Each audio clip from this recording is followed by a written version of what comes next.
ಸತ್ಯವತೀ ಹೃದಯನಂದನೋ ವ್ಯಾಸಃ ಯಸ್ಯಾಸ್ಯ ಕಮಲಗಲಿತಂ ವಾಂಗ್ಮಯಮೃತಂ ಜಗತ್ತಿಪತಿ ಭುಜಗಭೋಗಾಭಮುದ್ಯಮ್ಯ ಹೃದ್ಯಂ ನಿಜಭುಜಂ ದಕ್ಷಿಣಂ ಲಕ್ಷಣಾಢ್ಯಂ ಲಲಿತಮುದ್ರಿಕ್ತ ವಿಜ್ಞಾನಮುದ್ರಂ ಭಜ ಭಜಾನಂತಮಿತ್ಯಾಲಪಂತಂ ಪ್ರಣತವಾನ್ ಪ್ರಾಣಿನಾಂ ಪ್ರಾಣಭೂತಂ ಪ್ರಣತಿಭಿಃ ಪ್ರೀಣೇ ಪೂರ್ಣಬೋಧಂ ಭವದವೋಷ್ಣೇನ ತಾತಪ್ಯಮಾನಾನ್ ಭುವಿ ಪರಂ ನಾಥಮಪ್ರೇಕ್ಷಮಾಣಾನ್ ಭುವನಮಾನ್ಯೇನ ಚ ಅನ್ಯೇನ ದೋಷ್ಣಾ ಭವತು ಭೀರ್ನೇತಿ ನಃ ಸಾಂತ್ವಯಂತಂ ಪ್ರಣತವಾನ್ ಪ್ರಾಣಿನಾಂ ಪ್ರಾಣಭೂತಂ ಪ್ರಣತಿಭಿಃ ಪ್ರೀಣೇ ಪೂರ್ಣಬೋಧಂ ಯಸ್ಮಿನ್ ಸರ್ವಾಣಿ ಕರ್ಮಾಣಿ ಸನ್ಯಸ್ಯ ಅಧ್ಯಾತ್ಮಚೇತಸಾ ನಿರಾಶೀಃ ನಿರ್ಮಮೋ ಯಾತಿ ಪರಂ ಜಯತಿ ಸೋಚ್ಯುತಃ. ನಿನ್ನೆ ದಿವಸ ನಾವು ಪ್ರಾರಂಭ ಮಾಡಿದ್ದಂಥ ಈ ಗ್ರಂಥದ ಮಂಗಲಾಚರಣೆಯನ್ನು ನಿನ್ನೆ ತುಂಬ ಸಾಕಷ್ಟು ವಿವರವಾಗಿ ಹೇಳಿದ್ದೆ. ಇದನ್ನು ಸಂಕ್ಷಿಪ್ತವಾಗಿ ಇವತ್ತು, ಯಾಕೆಂದರೆ ನಿನ್ನೆ ಅನೇಕ ಮಂದಿ ಇಲ್ಲದೇ ಇದ್ದದ್ರಿಂದ ಸ್ವಲ್ಪ ಅದನ್ನು ಪ್ರಾರಂಭದಿಂದ ತಗೊಂಡು ಮುಂದುವರಿಸ್ತೇನೆ. ಈ ಯಸ್ಮಿನ್ ಸರ್ವಾಣಿ ಕರ್ಮಾಣಿ ಸನ್ಯಸ್ಯಾಧ್ಯಾತ್ಮ ಚೇತಸ ನಿರಾಶೀಃ ನಿರ್ಮಮೋ ಯಾತಿ ಪರಂ ಜಯತಿ ಸೋಚ್ಯುತಃ. ಇದು ಆಚಾರ್ಯರ ಮಂಗಲಾಚರಣೆ ಶ್ಲೋಕ. ಇದರಲ್ಲಿ ಆಚಾರ್ಯರು ಬದಲಾವಣೆ ಮಾಡಿದ್ದು ಒಂದು ಪಾದ ಮತ್ತು ಎರಡು ಶಬ್ದಗಳು. ಮೈ ಸರ್ವಾಣಿ ಕರ್ಮಾಣಿ ಸನ್ಯಸ್ಯಾಧ್ಯಾತ್ಮ ಚೇತಸ, ಇದು ಗೀತೆಯ ಶ್ಲೋಕ. ಯಸ್ಮಿನ್ ಸರ್ವಾಣಿ ಕರ್ಮಾಣಿ ಸನ್ಯಸ್ಯಾಧ್ಯಾತ್ಮ ಚೇತಸ, ಇದು ಆಚಾರ್ಯರ ಮಂಗಲಾಚರಣೆ. ಅಂದ್ರೆ ಅಲ್ಲಿ ಕೃಷ್ಣ ಮೈ ಅಂತ ಹೇಳಿದ, ನನ್ನಲ್ಲಿ ಅಂತ. ಅದನ್ನ ಆಚಾರ್ಯರು ಹೇಳುವಾಗ ಹೇಳಿದ್ರು ಯಾವ ಪರಮಾತ್ಮನಲ್ಲಿ ಅಂತ, ಯಸ್ಮಿನ್ ಅಂತ ವ್ಯತ್ಯಾಸ. ಉಳಿದದ್ದೆಲ್ಲ ಪೂರ್ವಾರ್ಧ ಭಗವದ್ಗೀತೆ ಇದ್ದೆ. ನಿರಾಶೀಹಿ ನಿರ್ಮಮೋ ಭೂತ್ವ ಅಂತಿದೆ ಅಲ್ಲಿ. ನಿರಾಶೀಹಿ ನಿರ್ಮಮೋ ಯಾತಿ ಪರಂ, ಭಗವಂತನನ್ನು ಸೇರ್ತಾನೆ ಅಂತ ಇಲ್ಲಿ. ಅಲ್ಲಿ ವಿಗತ ಜ್ವರ ಯುದ್ಧಸ್ವ ಅಂತಿದೆ, ಇಲ್ಲಿ ಯುದ್ಧ ಮಾಡುವ ಪ್ರಶ್ನೆ ಇಲ್ಲ.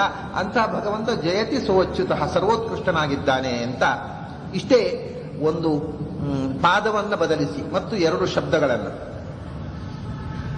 ಮೊದಲನೆಯ ಪಾದದಲ್ಲಿ ಒಂದು ಶಬ್ದ, ಮೂರನೆಯ ಪಾದದಲ್ಲಿ ಒಂದು ಶಬ್ದವನ್ನು ಬದಲಿಸಿ, ನಾಲ್ಕನೆಯ ಪಾದವನ್ನು ಬೇರ್ಪಡಿಸಿ ಬೇರೆ ಮಾಡಿ ಇಡೀ ಗೀತೆಯ ಸಂದೇಶವನ್ನೇ ಇಲ್ಲಿ ಮಂಗಲಾಚರಣೆಯಾಗಿ ಕೊಟ್ಟಿದ್ದಾರೆ. ಒಟ್ಟು ಸಂದೇಶ ಏನು ಅಂದ್ರೆ, ಯಾವುದೇ ಕರ್ಮವನ್ನು ಮಾಡುವಾಗ ಆ ಕರ್ಮವನ್ನು ಭಗವಂತನೇ ಮಾಡ್ತಾ ಇದ್ದಾನೆ ಅನ್ನುವ ಅನುಸಂಧಾನದಿಂದ, ಅದು ಭಗವಂತನ ಪೂಜಾರೂಪವಾಗಿದೆ ಅನ್ನುವ ಅನುಸಂಧಾನ. ಇದೇ ಎಲ್ಲ ಕರ್ಮಗಳನ್ನು ಭಗವಂತನಲ್ಲಿ ಸನ್ಯಾಸ ಮಾಡುವುದಂದ್ರೆ, ಭಗವಂತನ ಪೂಜಾರೂಪವಾದ ಕರ್ಮ ಅದನ್ನು ನನ್ನ ಮೂಲಕ ಭಗವಂತನೇ ಮಾಡ್ತಾ ಇದ್ದಾನೆ ಎಂಬ ಅನುಸಂಧಾನದಿಂದ, ಮತ್ತು ಮನಸ್ಸಿನಲ್ಲಿ ನಿರಂತರವಾಗಿ ಭಗವಂತನ ಸ್ಮರಣೆಯನ್ನ ಉಳಿಸಿಕೊಳ್ಳುತ್ತಾ, ಅಧ್ಯಾತ್ಮ ಚೇತಸ, ಮಾನಸಿಕವಾಗಿ ನಿರಂತರವಾಗಿ ಭಗವಂತನನ್ನು ನೆನೆಯುತ್ತಾ, ನಿರಾಶೀಹಿ, ಯಾವುದೇ ಆಶೆ ಆಕಾಂಕ್ಷೆಗಳನ್ನ ನಿರೀಕ್ಷೆಗಳನ್ನ, ಫಲದಿಂದ ಸಿಗಬೇಕು, ಸಿಗುತ್ತೆ ಅನ್ನುವ ಫಲದ ಹಂಬಲದ ಒತ್ತನ್ನ, ಆಶಂಸನೆಗಳು ಅಪೇಕ್ಷೆಗಳನ್ನು ತೊರೆದು, ನಿರ್ಮಮಃ, ನಾನು ಮಾಡ್ತೇನೆ ಅನ್ನೋ ಭಾವನೆಯೇ ಇಲ್ಲದೆ ಅಹಂಕಾರವನ್ನು ಕಳ್ಕೊಂಡು ಯಾವತ್ತೂ ಕರ್ಮಾನುಷ್ಠಾನ ಮಾಡಬೇಕು. ಹಾಗಾಗಿ ಕರ್ಮಾನುಷ್ಠಾನಕ್ಕೆ ಕೃಷ್ಣ ಅರ್ಜುನನಿಗೆ ಹೇಳಿದ ಸಂದೇಶ ಸದಾಚಾರದ ಬೀಜ. ಅದಕ್ಕೋಸ್ಕರ ಅದನ್ನೇ ಮಂಗಳಾಚರಣೆ. ಯಾವುದೇ ಕರ್ಮ ನಾವು ಜಪ, ಪೂಜೆ, ತಪಸ್ಸು ಏನೇ ಮಾಡಲಿ, ಅದು ಈ ಮೂರು ಬೇಕು. ಭಗವಂತನೇ ಮಾಡ್ತಾ ಇದ್ದಾನೆ ನನ್ನೊಳಗಿದ್ದು, ನಾನು ಮಾಡುವ ಪ್ರತಿಯೊಂದು ಕ್ರಿಯೆಯೂ ಭಗವಂತನ ಪೂಜೆ, ನಾಹಂ ಕರೋಮಿ, ಮತ್ತು ಫಲಾಪೇಕ್ಷಾ ರಾಹಿತ್ಯ. ಈ ನಾಲ್ಕು ಮೂಲಭೂತವಾದ ಬೀಜಸು ಇವು ಈ ನಾಲ್ಕು ಅನುಸಂಧಾನದ ಜೊತೆಗೇನೆ ಪ್ರತಿಯೊಂದು ಕರ್ಮವೂ ಇರಬೇಕು. ಈ ಅನುಸಂಧಾನ ಇಲ್ಲದೆಯೇ ನಾವು ಮಾಡಿದ ಯಾವ ಪುಣ್ಯ ಕರ್ಮವೂ ಪೂರ್ಣ ಫಲಪ್ರದ ಆಗುವುದಿಲ್ಲ. ಏನೋ ಆ ಅನುಷ್ಠಾನಕ್ಕೆ ಬೇಕಾದ ನಾಲ್ಕು ಸೂತ್ರಗಳನ್ನು ಹೇಳಿದ್ರು. ಒಂದು, ಭಗವಾನೇವ ಕರೋತಿ, ನಾವು ಏನು ಮಾಡುವಾಗಲೂ ಭಗವಂತ ನಮ್ಮೊಳಗಿದ್ದು ಬಿಂಬರೂಪಿಯಾದ ಪರಮಾತ್ಮ ಮಾಡ್ತಾ ಇದ್ದಾನೆ. ಎರಡನೇದ್ದು, ನಾವು ಮಾಡುವ ಪ್ರತಿಯೊಂದು ಕ್ರಿಯೆಯೂ ಭಗವಂತನ ಪೂಜಾರೂಪವಾಗಿದೆ. ಮೂರನೇದ್ದು, ನಾನು ಇಂಥ ಫಲವನ್ನು ಯಾವುದೇ ಭಗವಂತನ ಪ್ರೀತಿ ಅನುಗ್ರಹ ಅಲ್ಲದೆ ಇನ್ಯಾವ ಫಲವನ್ನು ಅಪೇಕ್ಷೆ ಮಾಡದೇ ಇರುವುದು. ನಾಲ್ಕನೇದು, ನಾನು ಮಾಡ್ತೇನೆ ಅನ್ನೋ ಅಹಂಕಾರವನ್ನು ತೊರೆಯುವುದು. ಈ ನಾಲ್ಕು ಅನುಸಂಧಾನ ಅನ್ನೋದು ಪ್ರತಿಯೊಂದು ಕರ್ಮದಲ್ಲಿ ಮೂಲಭೂತವಾಗಿರಬೇಕಾಗುತ್ತೆ. ಇದು ಸದಾಚಾರದ ಒಂದು ಪಂಚಾಂಗ. ಈ ನಾಲ್ಕು ಅನುಸಂಧಾನದ ಮೇಲೆ ನಮ್ಮ ಎಲ್ಲ ಕ್ರಿಯೆಗಳು ಇಲ್ಲದಿದ್ದರೆ ದೊಡ್ಡ ಅಪಾಯ ಇದೆ. ಏನು ಅಂದ್ರೆ, ಮನುಷ್ಯನಿಗೆ ಒಳ್ಳೆಯ ಕರ್ಮ ಮಾಡ್ತಾ ಮಾಡ್ತಾ ಒಂದು ಅಹಂಕಾರ ಬರುತ್ತೆ. ನಾನು ಒಳ್ಳೆ ಕೆಲಸ ಮಾಡುವನು, ಉಳಿದವರ ಹಾಗಲ್ಲ, ಅವರ ಪಾಪ ಮಾಡೋದಿಲ್ಲ, ನಾನು ಪುಣ್ಯವನ್ನು ಮಾಡುವ ಅಂತ ಅಹಂಕಾರ ಬಂತು ಅಂದ್ರೆ ಅಷ್ಟು ಒಳ್ಳೆ ಕೆಲಸ ಮಾಡಿದ್ರೆ ವ್ಯರ್ಥವಾಗಬೇಕು.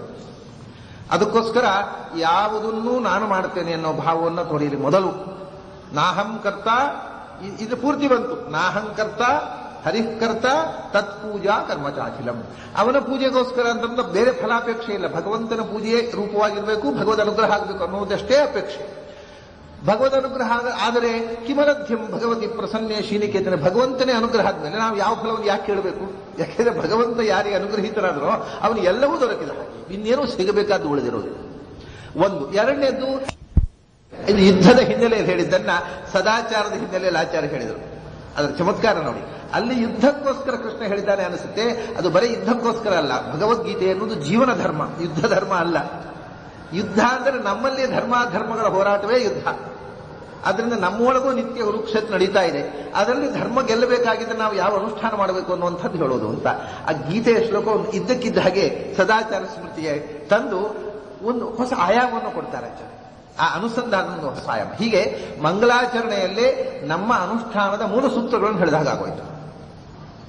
ಅದು 4 ಚತುರ್ಮುಖ ಚತುಷ್ಪಾತ ಧರ್ಮ. ಇದು ಧರ್ಮದಲ್ಲಿ ಇರಬೇಕಾದ 4 ಪಾದಗಳು ಹೇಳ್ತಾರೆ. ಋತಯುಗ, ತ್ರೇತಾಯುಗ, ದ್ವಾಪರ, ಕಲಿಯುಗ. 4 ಯುಗದಲ್ಲಿ 4 ಪಾದ. ಇದು ಅನುಷ್ಠಾನದ 4 ಪಾದಗಳು. ಭಗವಂತನೇ ಮಾಡ್ತಾನೆ ಮತ್ತು ನಾನು ಮಾಡುವ ಪ್ರತಿಯೊಂದು ಕ್ರಿಯೆಯು ಭಗವಂತನ ಪೂಜಾ ರೂಪವಾಗಿದೆ. ಭಗವಂತನ ಪ್ರೀತಿಯನ್ನಲ್ಲದೆ ಇನ್ನೇನನ್ನು ಬಯಸುವುದಿಲ್ಲ ಮತ್ತು ನಾನು ಮಾಡ್ತೇನೆ ಅನ್ನೋ ಅಹಂಕಾರವನ್ನು ತಳೆಯುವುದಿಲ್ಲ. ಈ 4 ಪಾದಗಳ ಮೇಲೆ ಅನುಷ್ಠಾನ ನಿಲ್ಲುತ್ತದೆ. ನಿರಾಶೀಹಿ ನಿರ್ಮಮೋ ಯಾತಿ. ಕೆಲವು ಪುಸ್ತಕಗಳಲ್ಲಿ ನಿರಾಶಿ ನಿರ್ಮಮೋ ಯಾತಿ ಅಂತ ಇದೆ, ಪ್ರಿಂಟ್ ಆದ ಪುಸ್ತಕಗಳಲ್ಲಿ. ಕೆಲವು ಪ್ರಿಂಟಿನ ಪುಸ್ತಕ ನಿರಾಶಿ ಅಲ್ಲ, ನಿರಾಶೀಹಿ. ನಿರಾಶೀರ್ ನಿರ್ಮಮೋ ಯಾತಿ ಪರಂ ಜೇತಿ ಸೋಚ್ಯುತಃ ನಿರಾಶೀರ್ ನಿರ್ಮಮ ಅಂತ ಆಗ್ಬೇಕು. ಆ ಒಂದು ಅರ್ಕ ನಿರಾಶಿ ವಿಸರ್ಗ ಲೋಪ ಮಾಡಿದ್ದಾರೆ ಕೆಲವು ಕಡೆ. ನಿರಾಶಿ ಅಂದರೆ ಅದು ಬೇರೆ, ನಿರಾಶಿ ಅಂದ್ರೆ ಬೇರೆ ಅರ್ಥ ಆಗತ್ತೆ. ನಿರಾಶಿ ಅಂದ್ರೆ ಏನು ಗೊತ್ತಾ? ಆಸೆ ಬಿಟ್ಟವ ಅಂತ. ನೈರಾಶಿ ಹೇಳ್ತಾರೆ ಡಿಸಪಾಯಿಂಟ್ಮೆಂಟ್. ಅದು ಆ ಶಬ್ದಕ್ಕೆ ಒಳ್ಳೆ ಕೆಟ್ಟ ಅರ್ಥ ಇದೆ. ನಿರಾಶೆ ಅಂದ್ರೆ ಒಳ್ಳೇದು, ಆಸೆ ಇಲ್ಲದೆ ಇರುವುದು ಅಂತ ಉಂಟು. ಇನ್ನೊಂದು bad meaning of bad shade of meaning ಅಂತ. ನಿರಾಶೆ ಅಂದರೆ ಜೀವನದಲ್ಲಿ ಭವಿಷ್ಯದ ಬಗ್ಗೆ ಯಾವ ಆಸೆಯೂ ಇಲ್ಲದೆ ಇದ್ದವನು, ಒಂಥರ ಡಿಸಪಾಯಿಂಟೆಡ್ ಅನ್ನೋ ಅರ್ಥ ಬರ್ತದೆ. ನಿರಾಶೀಹಿ ಅಂದ್ರೆ ಹಾಗಲ್ಲ. ಆಶೀಹಿ ಅಂದ್ರೆ ಆಶಂಸನೆಗಳು, ಡಿಸೈರ್ಸ್. ಅದು ಆಗಬೇಕು, ಇದು ಆಗಬೇಕು ಅನ್ನೋ ಆಸೆಗಳು, ಆಕಾಂಕ್ಷೆಗಳು, ಅದನ್ನೇ ಬಿಟ್ಟವ. ಅದರಿಂದ ನಿರಾಶಿ ಅನ್ನುವುದಕ್ಕಿಂತ ನಿರಾಶೀಹಿ ಅನ್ನುವುದು ಹೆಚ್ಚು ಅರ್ಥಪೂರ್ಣವಾದ ಶಬ್ದ. ಮತ್ತು ಗೀತೆಯಲ್ಲಿರುವುದು ನಿರಾಶೀಹಿ ನಿರ್ಮಮ ಭೂತ್ವ ಅಂತ. ಅದರಿಂದ ಇಲ್ಲಿಯೂ ನಿರಾಶೀಹಿ ನಿರ್ಮಮ ಅನ್ನುವ ಪಾಠ ಪ್ರಾಚೀನ ಪಾಠ. ಋಷಿಕೇಶ ತೀರ್ಥರು ಹಾಗೇ ಬರೆದಿದ್ದಾರೆ. ಕೆಲವು ಪ್ರಿಂಟ್ ಪುಸ್ತಕಗಳೆಲ್ಲ ವಿಭಾಗ ತಪ್ಪಿ ಹೋಗಿದೆ, ಅದನ್ನು ದಯವಿಟ್ಟು ಸೇರಿಸಿಕೊಳ್ಳಿ. 2ನೇ ಶ್ಲೋಕದಿಂದ ನಿತ್ಯ ಕರ್ಮ. ಈಗ ಇದು ಮಾನಸ ಅನುಸಂಧಾನ ಆಯಿತು. ಮಾನಸಿಕವಾದ ಅನುಸಂಧಾನವನ್ನ ದೈಹಿಕವಾಗಿ ಆಚರಣೆಗೆ ತರುವುದು ಹೇಗೆ ಅನ್ನೋದನ್ನು 2ನೇ ಶ್ಲೋಕದಿಂದ ಹೇಳ್ತಾರೆ ಆಚಾರ್ಯ. ಸ್ಮೃತ್ವಾ ಹರಿಂ ಸಮುತ್ಥಾಯ. ಸಮುತ್ಥಾಯ ಹರಿಂ ಸ್ಮೃತ್ವ. ಹರಿಂ ಸ್ಮೃತ್ವ ಸಮುತ್ಥಾಯ 2 ವಿಧಾನ್ಯ. ಮೊದಲು ನಿದ್ದೆಯಿಂದ ಎದ್ದು ಸಮುತ್ಥಾಯ ಸ್ಮೃತ್ವ ಹರಿಂ. ಹಾಸಿಗೆಯಿಂದ ಎದ್ದು ಹರಿಯನ್ನ ಸ್ಮರಣೆ ಮಾಡಿ. ಆಮೇಲೆ ಹರಿಯನ್ನು ಸ್ಮರಣೆ ಮಾಡಿ ಸ್ಮೃತ್ವ. ಮೊದಲು ನಿದ್ದೆಯಿಂದ ಎದ್ದು ಸಮುತ್ಥಾಯ ನಿದ್ದೆಯಿಂದ ಎಚ್ಚರಗೊಂಡು ಹರಿಂ ಸ್ಮೃತ್ವ. ಹರಿಂ ಸ್ಮೃತ್ವ ಆಮೇಲೆ ಹರಿಸ್ಮರಣೆ ಮಾಡಿದ ಮೇಲೆ ಸಮುತ್ಥಾಯ ಹಾಸಿಗೆಯಿಂದ ಎದ್ದು. ಹೀಗೆ ಸಮುತ್ಥಾಯ ಅನ್ನುವುದು ಮೊದಲು 2 ಕಡೆ ಅನ್ವಯ. 2ಕ್ಕೂ ಯಥಾವಿಧಿ. ಯಥಾವಿಧಿ ಸಮುತ್ಥಾಯ ಶಾಸ್ತ್ರದ ವಿಧಿಗೆ ಅನುಗುಣವಾಗಿ ಹೇಳುವುದು. ಹಾಗಂದ್ರೆ ಏನು ಅಂದ್ರೆ ಬ್ರಾಹ್ಮಿ ಮುಹೂರ್ತದಲ್ಲಿ ಹೇಳುವುದು ಅಂತ ಅರ್ಥ. ಬ್ರಾಹ್ಮ ಮುಹೂರ್ತದಲ್ಲಿ ಎದ್ದು ಯಥಾವಿಧಿ. ಶಾಸ್ತ್ರದಲ್ಲಿ ಯಾವ ಕಾಲಕ್ಕೆ ಹೇಳಬೇಕು ಅಂತ ಹೇಳಿದ್ರೆ ಆ ಕಾಲದಲ್ಲಿ ಎದ್ದು ಯಥಾವಿಧಿ ಹರಿಂ ಸ್ಮೃತ್ವ. ವಿಧಿ ಪ್ರಕಾರ ಹರಿಯನ್ನು ಸ್ಮರಣೆ ಮಾಡಿ. ಯಾಕೆಂದ್ರೆ ಇವಾಗ ನೋಡಿ, ಇದರಲ್ಲೊಂದು ಚಮತ್ಕಾರ ಇದೆ. ಈಗ ನಾವು ಮಂಗಲಾಷ್ಟಕ ಹೇಳ್ತೇವೆ. ನಮ್ಮಲ್ಲಿ ಪ್ರಾತಃ ಸ್ತೋತ್ರಗಳಲ್ಲಿ ಪ್ರಸಿದ್ಧವಾದ ಮಂಗಲಾಷ್ಟಕ ರಾಜರಾಜೇಶ್ವರರು ಪರಿಮಾಣ ಮಠದ ಯತಿಗಳು ಬರೆದಿರತಕ್ಕಂಥದ್ದು. ಅದರಲ್ಲಿ ಅವರು ಈ ಸ್ಮೃತ್ವ ಹರಿಂ ಅನ್ನೋದನ್ನ ಹೇಗೆ, ಅದನ್ನು ನಾವು ಗಂಗಾದಿ ನದಿಗಳನ್ನು ಸ್ಮರಣೆ ಮಾಡ್ತೇವೆ. ಹಿಮಾಲಯ ಪರ್ವತಗಳನ್ನು ಶ್ರೀಮೇರು ಹಿಮವಂಶ ಮಂದರಗಿರಿ ಕೈಲಾಸ ಶೈಲಸ್ತಥ ಗಂಗಾ ಸಿಂಧು ಸರಸ್ವತಿ ಜೇಮುನಾ ಗೋದಾವರಿ ನರ್ಮದ ರಾಜರುಗಳಿದ್ದಾರೆ, ನದಿಗಳಿದ್ದಾವೆ, ಪರ್ವತಗಳು ಸ್ಮರಣೆ ಮಾಡ್ತೇವೆ. ಆದರೆ ಅದಕ್ಕೆ ಕೊನೆಗೆ ಶ್ರೀ ವಿಷ್ಣು ವಿಷ್ಣು ಪಾದದಿಂದ ಉದಿಸಿದಂಥವುಗಳು, ವಿಷ್ಣು ಭಕ್ತರು ಎಲ್ಲ ಸಾಹಿತ್ಯಗಳ ವಿಷ್ಣು ಗುಣನಾಮ ಪ್ರತಿಯೊಂದನ್ನು ವಿಷ್ಣುವಿನಲ್ಲಿ ಸಮನ್ವಯ ಮಾಡ್ತಾರೆ. ಇದೇ ಸ್ಮೃತ್ವ ಹರಿಂ. ವಿಷ್ಣು ಸ್ಮರಣೆ ಅಂದ್ರೆ ಸಮಸ್ತ ಪ್ರಪಂಚವನ್ನು ವಿಷ್ಣು ಅಧೀನತೆಯ ವಿಷ್ಣು ಅಂಗತೆಯ ಸ್ಮರಣೆ. ಅಲ್ಲಿ ದೇವತೆಗಳ ಸ್ಮರಣೆ ಇದೆ. ಬ್ರಹ್ಮಾವಾಯು ಗಿರೀಶೇಷಗಳು ದೇವೇಂದ್ರ ಕಾಮೋ ಗುರು ಚಂದ್ರಾರ್ಕೋ ವರುಣಾದಲೋ ಮನಿ ಉಮೋ ವಿತ್ತೇಶ ವಿಘ್ನೇಶ್ವರೋ ನಾ ಸತ್ಯೋ ನಿರುತಿ ಮರುದ್ಗಣಯಿತಾ ಪರ್ಜನ್ಯ ಮಿತ್ರಾದಯ ಸಸ್ತ್ರೀಕಾ ಸುರಪುಂಗವಾಹ. ಅವರು ಯಾರು? ಅವರೆಲ್ಲ ಭಗವಂತನ ಪರಿವಾರಭೂತರು. ಅದನ್ನ ಹಾಗೆ ಅವರ ಅನುಸಂಧಾನ. ಆಮೇಲೆ ವಿಶ್ವಾಮಿತ್ರ ಇವರೆಲ್ಲ ಅಸ್ಯ ಅಪುರಸ್ಯ ಕೃತು ಶ್ರೀಮಾನತ್ಯಮಿತ್ಯುಲ ಮಾಂಡವ್ಯ ಜಮದಗ್ನಿಭೂತಿ ಮೃತ್ವಾಜಾದ ಶ್ರೀಮದ್ ವಿಷ್ಣು ಪದಾಂಬುಜೈಕ ಶರಣ. ಅವರನ್ನು ಯಾಕೆ ಸ್ಮರಣೆ ಮಾಡ್ತೇವೆ? ಅವರು ಭಗವಂತನ ಭಕ್ತರು. ಆದ್ದರಿಂದ ಹೀಗೆ ಎಲ್ಲ ಸ್ಮರಣೆಯು ಅಂತತಃ ಏನು ವಿಷ್ಣು ಸಂಬಂಧಿತೆಯಾದಾಗ ಸ್ಮೃತ್ವ ಹರಿಮ ಆಯ್ತು. ಹರಿಸ್ಮರಣೆ ಮಾಡುವಾಗ ಬೆಳಗಾತಿದ್ದ ಹಾಗಾದ್ರೆ ಗಂಗಾ ನದಿ ಸ್ಮರಣೆ ಯಾಕೆ ಮಾಡಬೇಕು, ಪರ್ವತ ಸ್ಮರಣೆ ಯಾಕೆ ಮಾಡಬೇಕು? ಅದು ಭಗವಂತನ ವೈಭವ, ಅವನ ಸೃಷ್ಟಿಯ ಮಹಿಮೆಯ ಸ್ಮರಣೆ. ಆದ್ದರಿಂದ ಅದನ್ನು ನಾವು ಬೆಳಗಾತ ಎಲ್ಲ ಸ್ಮರಣೆ ಮಾಡ್ತೀವಿ. ಅದಕ್ಕೆ ಆಚಾರ್ಯರದನ್ನ ಅದಕ್ಕೋಸ್ಕರ ಯಥಾವಿಧಿ ಹರಿವು ಸ್ಮೃತ್ವ ಅಂದರು. ವಿಧಿಯಂತೆ ಹರಿ ಸ್ಮರಣೆ ಮಾಡುವುದು ಅಂತಂದ್ರೆ ಹರಿಯ ಅಂಗತಯ ಇತರ ಸ್ಮರಣೆಯು ಬರ್ತದಲ್ಲಿ ಸ್ಮೃತ್ವ ಹರಿಂ. ಇದರಲ್ಲಿ ಪ್ರಚಲಿತ ಪಾಠ ಸ್ಮೃತ್ವ ವಿಷ್ಣು ಸಮುತ್ಥಾಯ ಅನ್ನೋದು ಪಾಠ ಈಗ ಪ್ರಚಲಿತವಾಗಿರುವಂತಹ. ಅರ್ಥದಲ್ಲಿ ಏನು ವ್ಯತ್ಯಾಸ ಇಲ್ಲ, ಆದರೆ ಆಚಾರ್ಯರು ಸ್ಮೃತ್ವ ಹರಿಂ ಅಂತ ಹಾಕಿದ್ದಾರೆ. ಯಾಕೆಂದ್ರೆ ಪ್ರಾಚೀನ ಗ್ರಂಥಗಳಲ್ಲೂ ಇದೆ. ಯಾಕೆಂದ್ರೆ ಸ್ಮೃತ್ವ ಬ್ರಾಹ್ಮೇ ಮುಹೂರ್ತೆ ಚೋತ್ಥಾಯ ಹರಿಂ ಧ್ಯಾಯೇದ ತಂದಿರ್ತಃ ಅಂತ. ಆ ಬೆಳಗಾತ ಎದ್ದಾಗ ಹರಿಸ್ಮರಣೆ ಅಂತ. ವಿಷ್ಣು ಸ್ಮರಣೆ ಅಂತ ಹೇಳುವುದಿಲ್ಲ, ಎಲ್ಲ ಅರ್ಥ ಒಂದೇ, ಆದರೆ ನಾಮ ವಿಶೇಷ ಉಂಟು. ಬೆಳಗಾತ ಎದ್ದಾಗ ಹರಿಸ್ಮರಣೆ ಅನ್ನೋದನ್ನ ಅದನ್ನ ಪ್ರಾತಃ ಕಾಲ ಎದ್ದ ತಕ್ಷಣ ಹರಿನಾಮ ಸ್ಮರಣೆ ಮಾಡಬೇಕು ಅಂತ ಶಾಸ್ತ್ರದಲ್ಲಿ ಹೇಳಿದ್ದಾರೆ. ಅದಕ್ಕೋಸ್ಕರ ಆಚಾರ್ಯ ಹರಿ ಶಬ್ದವನ್ನು ಬಳಸ್ತಾರೆ. ರೂಪ ಒಂದೇ ಆದರೂ ಬೇರೆ ಬೇರೆ ಸಂದರ್ಭಗಳಲ್ಲಿ ಬೇರೆ ಬೇರೆ ಸ್ಮರಣೆ. ಈಗ ಗೋವಿನ ಬೆಳಗಾತ ಹೋಗಿ ಗೋ ಸೇವೆ ಮಾಡುವಾಗ ಗೋವರ್ಧನ ನಾಮಕರಾದ ಭಗವಂತನ ಸ್ಮರಿಸಬೇಕು. ಗೋವರ್ಧನ ಅಂದ್ರೆ ಒಂದೇ, ಕೃಷ್ಣ ಒಂದೇ, ರೂಪ ಒಂದೇ, ನಾಮ ಬೇರೆ. ಹಾಗೆಯೇ ಬೆಳಿಗ್ಗೆ ಎದ್ದಾಗ ನಮಗೇನು ನೆನಪಾಗುತ್ತುಂಟಾ? ನಾವು ಎದ್ದ ತಕ್ಷಣ ನೆನಪಿಸಬೇಕಾದ್ದು ಎಲ್ಲವನ್ನೂ ಪರಿಹರತಿ, ನಮ್ಮ ಸಂಸಾರ ದುಃಖವನ್ನು ಪರಿಹರಿಸುವ ಹರಿಯನ್ನು ಸ್ಮರಿಸಬೇಕು. ಆ ಮೀನಿಂಗು ಅಲ್ಲಿ ಮುಖ್ಯ. ಎಲ್ಲ ನಮ್ಮ ಬದುಕಿನ ದುಃಖ ದುರ್ಭರತೆಯನ್ನು ಪರಿಹಾರ ಮಾಡತಕ್ಕಂಥ ಭಗವಂತನ ಸ್ಮರಣೆ ಅಂದ ಪ್ರಾತಃ ಕಾಲದಲ್ಲಿ ಹರಿನಾಮ ಮುಖ್ಯ ಆಗ್ತದೆ. ಅನ್ನು ಎಲ್ಲ ಶಾಸ್ತ್ರ ನೀವು ಹಿಂದಿನ ಗ್ರಂಥಗಳನ್ನು ನೋಡ್ರಿ, ಬೆಳಿಗ್ಗೆ ಹೇಳುವಾಗ ಹರಿಂ ಸ್ಮರಣಿ ಹರಿಂ ಧ್ಯಾಯೇದ ತಂದ್ರಿತ. ಹಾಗೆ ಸ್ಮೃತ್ವಾ ಹರಿಂ. ಆಚಾರ್ಯರು ವಿಷ್ಣು ತನ್ನುವ ಶಬ್ದವನ್ನು ಬಳಸಲಿಲ್ಲ, ಹರಿಂತ ಶಬ್ದವನ್ನು ಬಳಸಿದ್ದಾರೆ. ಪ್ರಾಚೀನ ಗ್ರಂಥದಲ್ಲಿ ಆಗಿದೆ ಸ್ಮೃತ್ವಾ ಹರಿಂ, ಹರಿಯನ್ನು ಸ್ಮರಿಸಿ. ಇಲ್ಲಿ ಒಂದು ವಿಶೇಷ ಮಾಡಿದ್ರು ನೋಡಿ, ಹರಿಂ ಧ್ಯಾಯೇತ್ ಅಂತಿದೆ ಅಲ್ಲಿ. ಬ್ರಾಹ್ಮೇ ಮುಹೂರ್ತೆ ಚೋತ್ಥಾಯ ಹರಿಂ ಧ್ಯಾಯೇತ್, ಹರಿಯನ್ನು ಧ್ಯಾನ ಮಾಡಬೇಕು ಅಂತ. ಎಲ್ಲರಿಗೂ ಧ್ಯಾನ ಮಾಡೋದು ಕಷ್ಟ. ಬೆಳಗಾತಿದ ತಕ್ಷಣ ಧ್ಯಾನ ಅಂತಂದ್ರೆ ಏಕಾಗ್ರತೆ, ಮೆಡಿಟೇಷನ್. ಅದಕ್ಕೆ ಹೇಳಿದ್ರು ಅದು ಮಾಡುವವರು ಮಾಡಲಿ, ಮೆಡಿಟೇಷನ್ ಮಾಡಿ ಸಾಧ್ಯ ಅಂತಿದ್ದವರು ಹರಿಸ್ಮರಣೆ ಮಾಡ್ರಿ. ಅದಕ್ಕೆ ಆಚಾರ್ಯ ಧ್ಯಾತ್ವ ತೆಗೆದ್ರು. ಇಲ್ಲದ್ರೆ ಧ್ಯಾತ್ವ ಹರಿಂ ಸಮುತ್ಥಾಯ ಅಂತ ಹೇಳಬೇಕಿತ್ತು. ಹರಿಂ ಧ್ಯಾತ್ವ ಹೇಳಿಲ್ಲ, ಹರಿಂ ಸ್ಮೃತ್ವ. ಸ್ಮರಣೆ ಧ್ಯಾನ ರೂಪವಾದ ಸ್ಮರಣೆಯೂ ಸ್ಮರಣೆ. ಧ್ಯಾನದ ಏಕಾಗ್ರತೆ ಇಲ್ಲದೆ ಮಾಡತಕ್ಕಂಥ ಅರ್ಥಾನುಸಂಧಾನ ಪೂರ್ವಕವಾದ ನಾಮೋಚ್ಚಾರಣೆಯೂ ಸ್ಮರಣೆ. ಎರಡರಲ್ಲಿ ಯಾವುದು ನಿಮಗೆ ಸಾಧ್ಯವೋ ಅದನ್ನು ಮಾಡಿ ಅನ್ನೋದಕ್ಕೋಸ್ಕರ ಆಚಾರ್ಯ ಧ್ಯಾತ್ವ ಅನ್ನೋ ಶಬ್ದ ಬಿಟ್ಟು ಸ್ಮೃತ್ವ ಅಂತ ಬಳಸಿ. ಸ್ಮೃತ್ವ ಹರಿಂ ಸಮುತ್ಥಾಯ. ಅದರಲ್ಲಿ ಹರಿಂ ಸ್ಮೃತ್ವ ಯಥಾವಿಧಿ ಸಮುತ್ಥಾಯ. ನೋಡಿ ಗಮನಿಸಿ, ವಿಧಿಯಂತೆ ಹೇಳುವುದು ಅಂದ್ರೆ ಬ್ರಾಹ್ಮ ಮುಹೂರ್ತದಲ್ಲಿ ಹೇಳುವುದು. ಆಮೇಲೆ ಯಥಾವಿಧಿ ಹರಿಂ ಸ್ಮೃತ್ವ. ಹರಿಸ್ಮರಣೆಯಲ್ಲಿ ಯಥಾವಿಧಿ ಅಂದ್ರೆ ಬೇರೆ ಗಂಗಾ ತೀರ್ಥಗಳ ಸ್ಮರಣೆಯು ಹರಿ ಪಾದೋದ್ಭವತ್ವೇನ, ಹರಿ ಉಪಾಸನಾ ಅಂಗತ್ವೇನ ಸಮಸ್ತವನ್ನು ಸ್ಮರಣೆ ಮಾಡಿ. ಆಮೇಲೆ ಪುನಃ ಯಥಾವಿಧಿ ಸಮುತ್ಥಾಯ ಅಂತ. ಆಮೇಲೆ ಹಾಸಿಗೆಯಿಂದ ಎದ್ದಾಗಲೂ ವಿಧಿಬದ್ಧವಾಗಿ ಹೇಳುವುದು ಅಂದ್ರೆ ಹಾಸಿಗೆಯಿಂದ ಎದ್ದು ನಾವು ಮೊದಲು ನೆಲದ ಮೇಲೆ ಕಾಲಿಡ್ತಾ ಇದ್ದೇವೆ. ಇಡೀ ಜಗತ್ತಿನ ಧಾರಕ ಶಕ್ತಿಯಾದಂತಹ ಒಂದು ದೇವತಾ ಸನ್ನಿಧಾನ ಇರತಕ್ಕ ಪ್ರತೀಕ ಅದು. ಭೂಮಿ ಅನ್ನೋದು ಭಗವಂತನ ಒಂದು ಬೃಹತ್ ಪ್ರತೀಕ. ಮತ್ತು ಭೂದೇವಿ ಲಕ್ಷ್ಮಿ ಮುಖ್ಯ ಅಭಿಮಾನಿನಿ. ಈ ಭೂಮಿಯಲ್ಲಿ ಲಕ್ಷ್ಮಿ ಭೂರೂಪದಿಂದ ತುಂಬಿದ್ದಾಳೆ. ಪ್ರಕೃತಿ ಅಂತ ಅವಳಿಗೆ ಹೆಸರು. ಪ್ರಕೃತಿ ಶಬ್ದವಾಚ್ಯಳಾಗಿ ಭೂಮಿಯಲ್ಲಿ ಲಕ್ಷ್ಮಿ ತುಂಬಿದ್ದಾಳೆ. ಆಮೇಲೆ ಭೂದೇವತೆ ಅಂತ 18ನೇ ಕಕ್ಷೆಯಲ್ಲಿ ಬರತಕ್ಕಂತಹ ಪೃಥ್ವಿ ನಾಮಕ ದೇವತೆ ಇದರೊಳಗಿದ್ದಾಳೆ. ಎಂ ಪೃಥ್ವಿ ನವೇದ. ಯಾವ ಭಗವಂತನ ಬಗೆಗೆ ಪೃಥ್ವಿ ದೇವತೆಗೂ ಗೊತ್ತಿಲ್ಲ ಅಂತ ಏನು ಉಪನಿಷತ್ ಹೇಳ್ತಾರೆ. ಅಂತಹ ಪೃಥ್ವಿ ನಾಮಕ ದೇವತೆ ತುಂಬಿದ್ದಾಳೆ.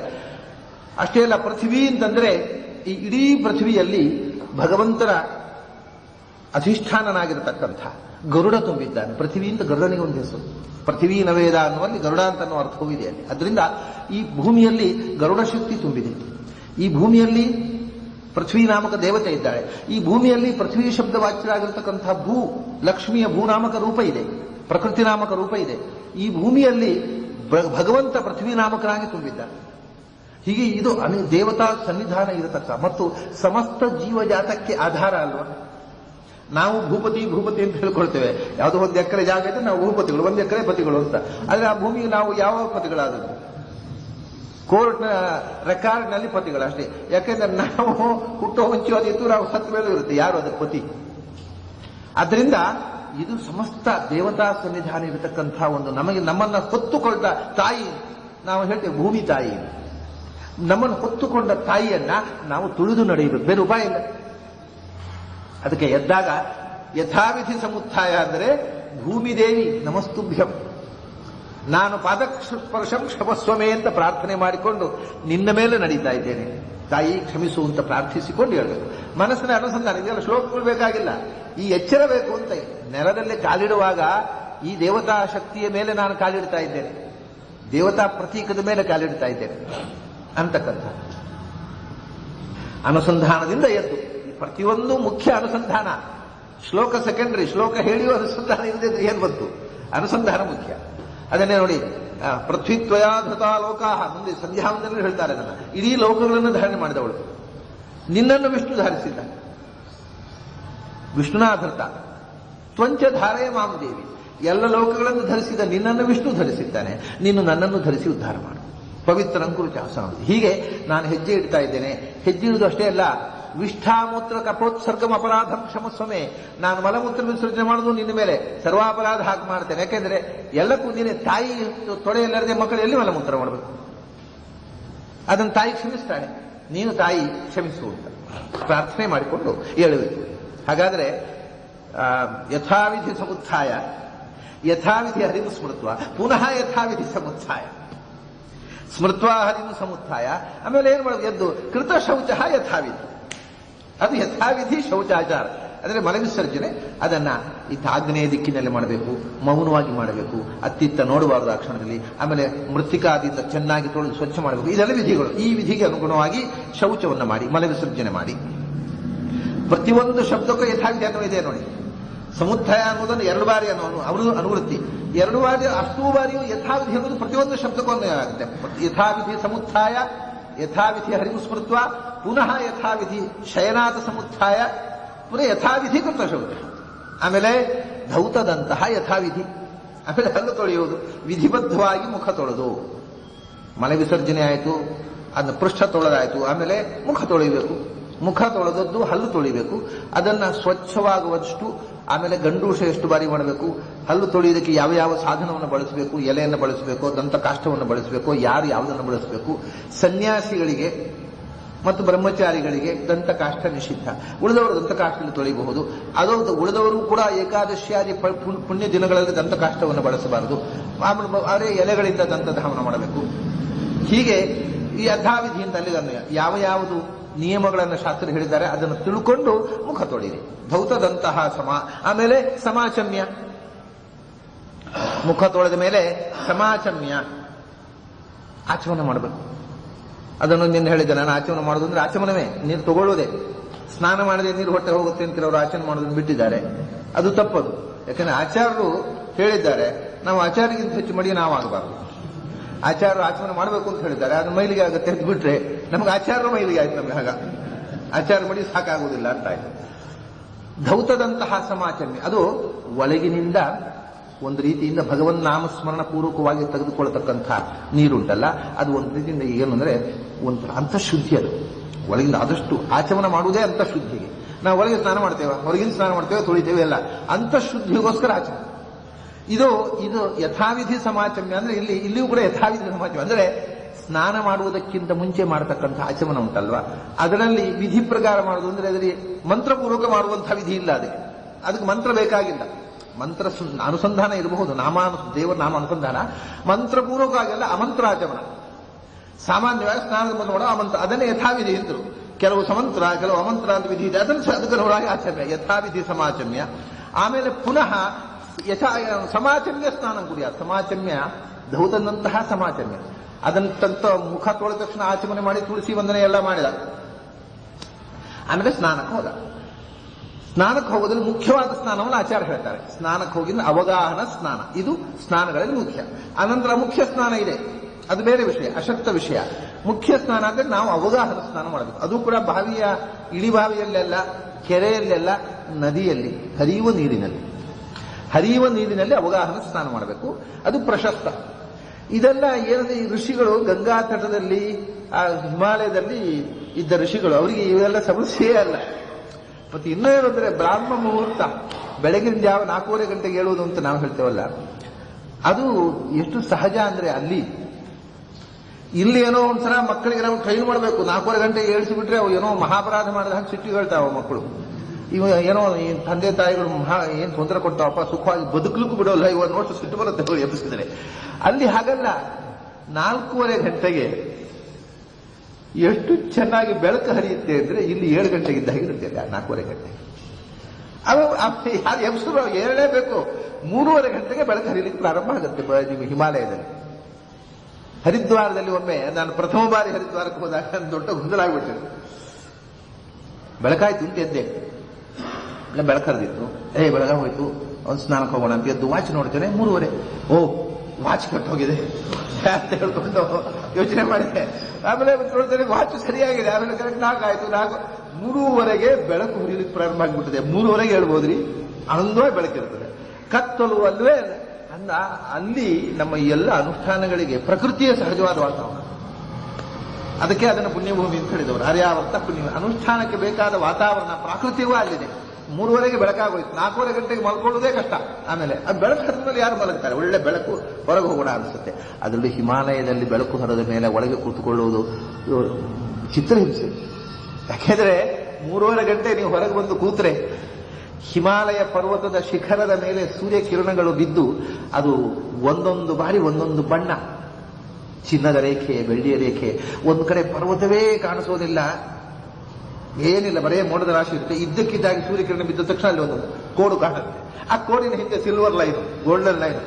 3:15 ಗಂಟೆಯಿಂದ ಬೆಳಗಿನ ಸೂರ್ಯ ಕಣ್ಣಿಗೆ ಕಾಣುವ ತನಕ ಅದನ್ನು ಹಿಮಾಲಯ ಪರ್ವತ ನೋಡ್ತಾ ಇರುವುದೇ ಒಂದು ವಿಸ್ಮಯ. ಅದು ಯಾರ ಕಣ್ಮುಚ್ಚಿ ಫೋಟೋ ಎಳೆದು ಮಲಗುತ್ತಾನೆ ಹಂಗಿದ್ದಾಗ ಆಗೋದೇ ಇಲ್ಲ. ಹಾಗೆ ಮುಖ ತೊಳೆದಾಯಿತು. ಮುಖ ತೊಳೆದು ಸಮಾಚಮ್ಯ ಅದು ಒಮ್ಮೆ ಆಯಿತು. ಆಮೇಲೆ ಅವಗಾಹನ ಸ್ನಾನಕ್ಕಿಳಿದೆವು ನದಿಗೆ. ಆಮೇಲೆ ಸಮಾಜಮ್ಯ ಸ್ನಾನ ಗುರಿಯಾದ ಅಲ್ಲಿ ಪುನಃ ನೀರಿಗೆ ಇಳಿದ ತಕ್ಷಣ ಪುನಃ ಅಲ್ಲಿ ಮೊದಲು ಆಚಮನ ಮಾಡಿ, ಮಂತ್ರಾಚಮನ ಏನು ಬೇಕಾಗಿಲ್ಲ, 3 ಸರ್ತಿ ನೀರು ತಗೊಂಡ್ರೆ ಸಾಕು. ಆಮೇಲೆ ಸ್ನಾನ ಗುರಿಯಾದ ಮುಳುಗಬೇಕು ನೀರಿನಲ್ಲಿ. ಮೊದಲು ಸ್ನಾನ ಗುರಿಯಾದ, ಅದಕ್ಕೆ ವಿಧಾನತಃ. ಆಮೇಲೆ ಸಮಾಜಮ್ಯ ಸ್ನಾನ ಗುರಿಯಾದ, 3 ಸರ್ತಿ ನೀರು ತಗೋ, ಮುಳುಗಿಬಿಡು. ಸುಮ್ಮನೆ ಮೊದಲು ಇದು ಪ್ರಾಥಮಿಕ ಸ್ನಾನ. ಆಮೇಲೆ ವಿಧಾನತಃ ಸ್ನಾನ ಗುರಿಯಾದ. ಪುನಃ ಅದಕ್ಕೆ ಸ್ನಾನದ ವಿಧಾನ ಏನು ಹೇಳಿದ್ದಾರೆ ಅದನ್ನೆಲ್ಲ ಮಾಡಿ ಮತ್ತೆ ಸ್ನಾನ. ಪೂರ್ಣ ಸ್ನಾನ ವಿಧಾನದಿಂದ. ಇದು ಮೊದಲು ಹೋದ ತಕ್ಷಣ ದೇಹ ಒಂದು ಸತಿ ಮುಳುಗೋದು. ಮುಳುಗಿ ಆದಮೇಲೆ ವಿಧಾನ ಏನು ಅದನ್ನು ಹೇಳ್ತಾರೆ.